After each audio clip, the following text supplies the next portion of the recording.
This video is on section 14.3 wave behavior, and it's going to be for the launch homework waves, page 936 to 941. All right, main idea. Waves can interfere with other waves. And you know that because you've thrown rocks into a pond and stuff like that. You've seen the waves interact. Anyway, let's get into this. Waves of boundaries. It says, recall from section 2, the speed of a mechanical wave depends only on the properties of the medium, not the wave's amplitude or frequency. That's going to be really important for us. Take a look at figure 12. It talks about, on the top, a wave coming down from left to right, and it says V incident. Then underneath, it says V reflected, V transmitted. All right, why is it called the incident wave when it comes in? Because it's the incident. It's that which causes it. That's why it's called the incident. So it's just like any other term, incident. Oh, there was an accident. What was the incident? One car rammed into another car, the incident. Then what you're going to get is a reflected and a transmitted wave, as you can see in the bottom. Reflected should make sense because it hits it and it reflects back. And then it's going to be also transmitted into the other one. And you notice it transmits, it goes across. So incident comes in, reflected, bounce back, transmitted, goes through. These are all going to be things we're going to talk about. Also, it talks about upright or inverted. Upright means it's the same as the original one that came in. So if you take a look at the reflected and the transmitted waves down below, you notice they're both upright. But it is possible it could switch its amplitude and go the other direction. That would be inverted. In fact, let's take a look at that. Rigid boundaries. When you have a rigid boundary, you'll notice the incident wave comes in and bam, there it comes back, reflected. And it looks basically the same exact thing, just upside down. So that means it's inverted. So if you have a really solid rigid boundary, that's what it's going to do. It's going to come back reflected. By the way, think about what would happen if it was not a rigid boundary, but actually it was free to move. Well, in that particular case, when it comes back reflected, it's going to be upright. We're going to be talking about both of those incidents, those types of waves in class. Superposition of waves. This is the easiest thing we do all year. Please don't make it difficult. Superposition. It means putting one, superimposing, on another wave. So it's just putting one wave on top of the other wave as they come passing towards each other.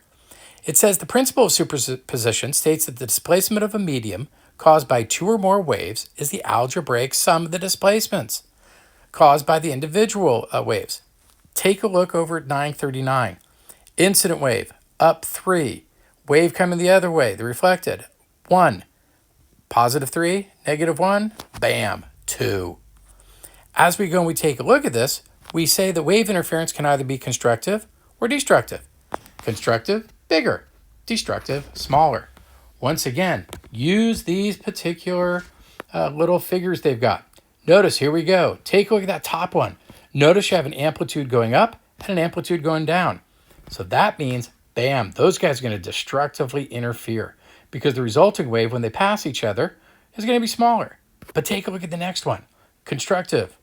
You've got a constructive interference. You've got one on the left on the up, one on the right on the up. When they combine, bam, they should get bigger. And notice you've got this thing called node and antinode. Node is exactly what it sounds like. It means no motion. Antinode means you get a bunch of motion.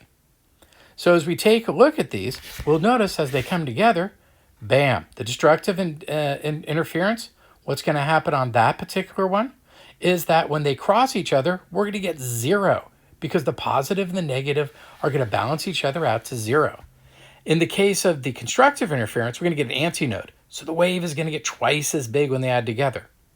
In the bottom one, if it's a different amplitude, well, the one coming from the left is bigger than the one coming on the right. So the positive is bigger than the negative.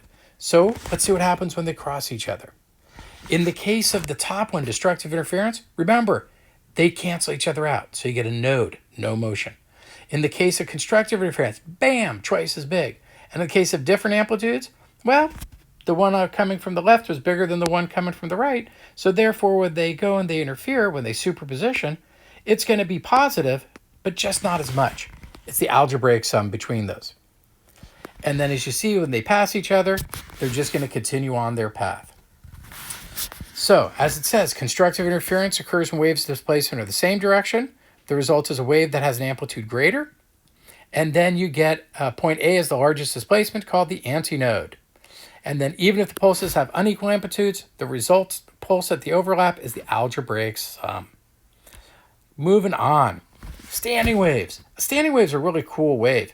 And what happens is that in a standing wave, if we take a look at the figure that's over here, you'll notice that we have a node at each end and an antinode in the middle. It's a node on each end because they don't move, and an antinode in the middle because it does move.